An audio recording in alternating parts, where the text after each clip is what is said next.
Hello, it's Miss Laura with the Wichita Falls Arts Council, and today we're going to make a trinket dish out of polymer air dry clay. We'll start off with a primary color and a secondary color. So if I were to look at one of my trinket dishes, this one right here, brown would be my primary color. It's in the background. It's what most of my dish is made out of.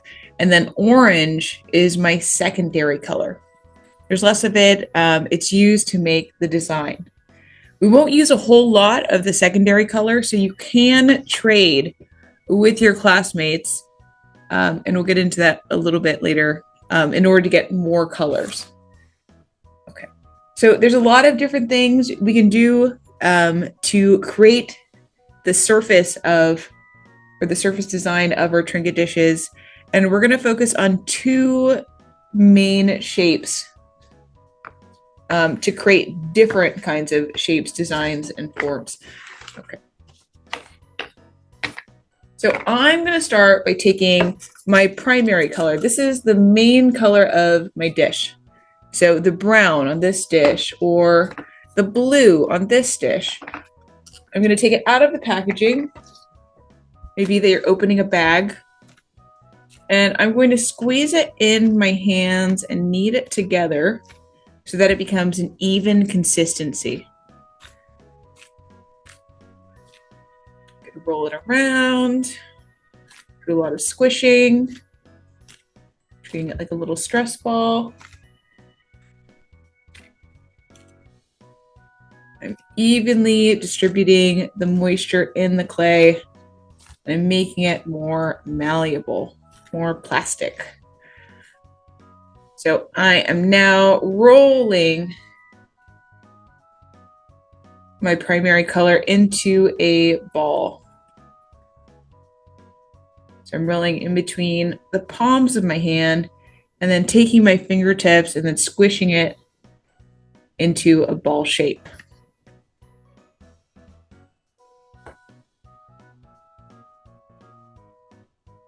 Okay, once I have a pretty round ball, I'm going to place it right on my table and then squish it down so that it becomes what I'm calling a cookie. I don't want to squish it too flat. You can kind of see about how thick it is. Really thick cookie.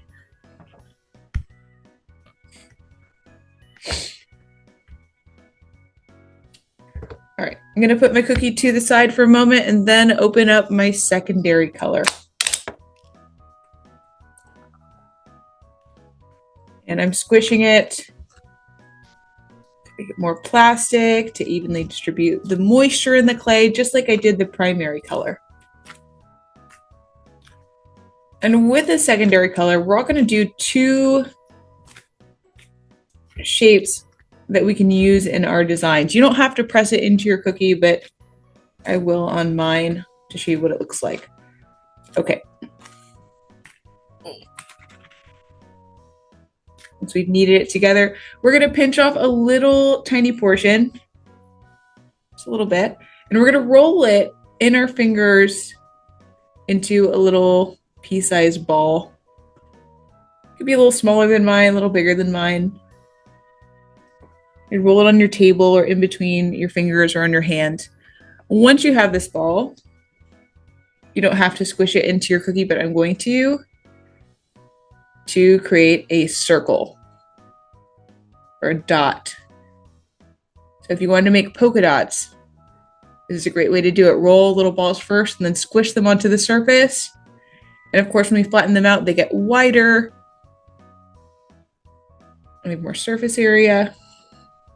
Okay, so there's a ball turned into a circle. You could even flip it over and gently press it down to flatten it into the surface. The next thing that we're going to do is we're going to make a line. So I'm taking another little piece, slightly bigger than my dot, and then I'm rolling it, trying to apply even pressure. And now I'm using two hands and the tips of my fingers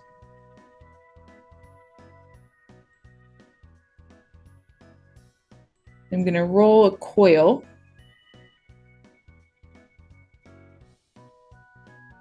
And then look at the parts where it's a little lumpy. And thin those out. If you want a lumpy line, then you don't have to smooth those out. Okay. So I'm going to take this really thin strand and I can manipulate it. I can go straight across like I did on that grid bowl that I showed you earlier. I could even make letters by curving it around. Oops. I can go from the back side to the front. Okay, there's a fun shape. Kind of looks like a, I'm not sure what that looks like. Okay, I'm gonna squish it down. Oh, there's a lot of different things you could do with a line. Okay. I'm going to flip over and start again. You can use the front, you can use the back. And about 5 minutes from now, I'm going to show how we make the walls of our bowl. But for right now, we're adding designs. You can always pinch off a portion and trade with your classmates in order to get different colors. So I'm going to come back in about 5 minutes for the next part.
Okay, so I've added a lot to the surface of my cookie here.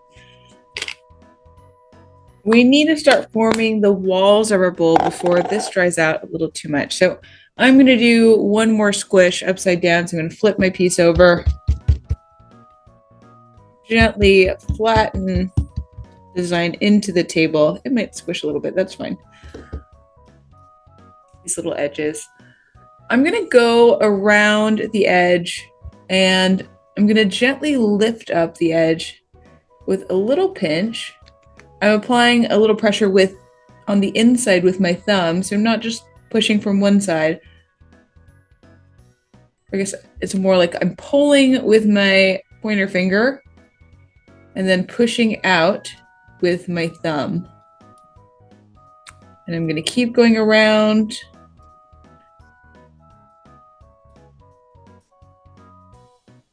And the clay will move back a little bit. So we're going to pull it up a little higher than we want it to rest. Okay. I don't want to go too thin with the edge of my dish. I have to have a little bit of weight to it. Okay. We're going to put it on the table and then try flattening the bottom onto the table.